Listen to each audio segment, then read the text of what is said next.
Joining me now to discuss the ongoing chaos on the Conservative side of politics is Liberal Senator Alex Antic in the great state of South Australia. Alex, thank you for joining me. I have to ask you the obvious question, because there's obviously been the rumours going around this week. Are you joining One Nation, or will you join One Nation at any point? Well, look, Caleb, I've been reading them too, and I've probably been a bit tongue-in-cheek with some of your friends in the media, and I noticed I tend to do that a little bit. But because I am very worried that the left faction of the party would miss me too much, as I said. So, look, no, I haven't spoken to Pauline about that, so there really is no more to say other than that. I mean, I did make the point, though, and I should make it again on this channel, that I genuinely do have a lot of time for what Pauline's done. She is a formidable political operative.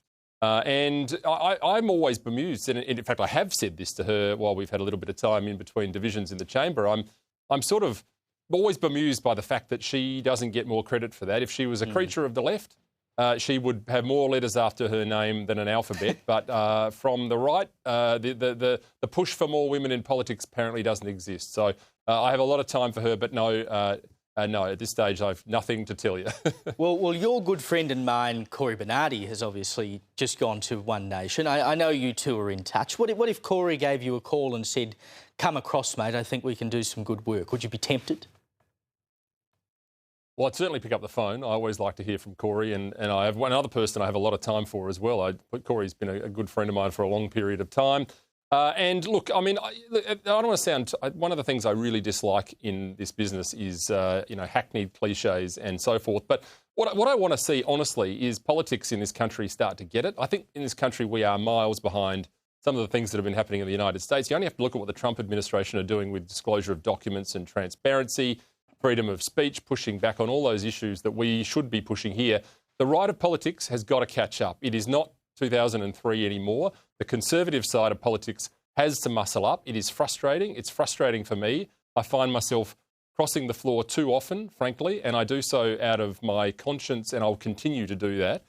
So that's where it sits from my point of view. What I hope for is that I can continue to do that with a Conservative voice inside the Liberal Party, because I think that is a very effective way of going about it. But the reality here is Conservative MPs, Conservative people all across the country have got to start getting involved and got to start being a bit more courageous.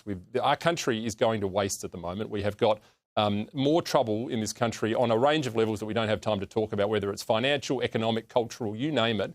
And the time for shirking issues because it's politically expedient to do so is over. I'm tired of it. I mean, you say they've got to sort things out, and, I mean, clearly your mob, the Liberals, do need to sort things out because that clown show just keeps on going. But is there a danger that it comes to a point where people like you, who identify as Conservatives and are outwardly Conservative, don't have a space left in the Liberal Party? And much like a lot of the voting public seem to be now, you are forced effectively to go to a party like One Nation.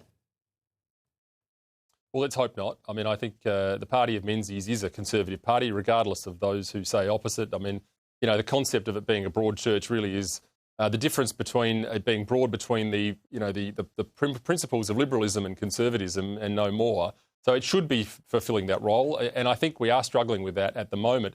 And look, I just think ultimately the Liberal Party is well served by listening to those voices. I've heard all the arguments about winning inner city seats and all that sort of stuff, but you are no good to anyone if you're not dancing with the one that brung you, as President Reagan used to say. We don't appear to be doing that in many respects at the moment, so it is time to address that. And look, I mean, I think One Nation are showing the blueprint for what the Liberal Party should be doing in many respects. I mean, we wouldn't agree on everything, but as I said, I find myself voting with One Nation far too often for my liking. I'll continue to do that. The Nationals did it, by the way, in one of the sitting weeks 2 or 3 weeks ago, and have been punished for it, and they should not be. Yep, and I'll talk a bit more about that after the break, actually. 10 seconds, Alex. How long has Susan Lee got left as leader? Well, Caleb, look, Susan's the leader, and until there is a challenge, that will be the case. I can't speculate on all of these sort of things, and I don't really think I should. I'm not, really, I have to say, really across the machinations of it. I find myself, if I can be totally honest, quite bored by the machinations of jockeying for position in Canberra. I find the swamp rather tedious, to be honest. So I try to stick to what are the issues and what are the things that we need to do to rebuild this country, honestly. Well, you're not the only one, and that's why people are going to One Nation, seemingly. Alex Antic, thank you so much for joining me tonight.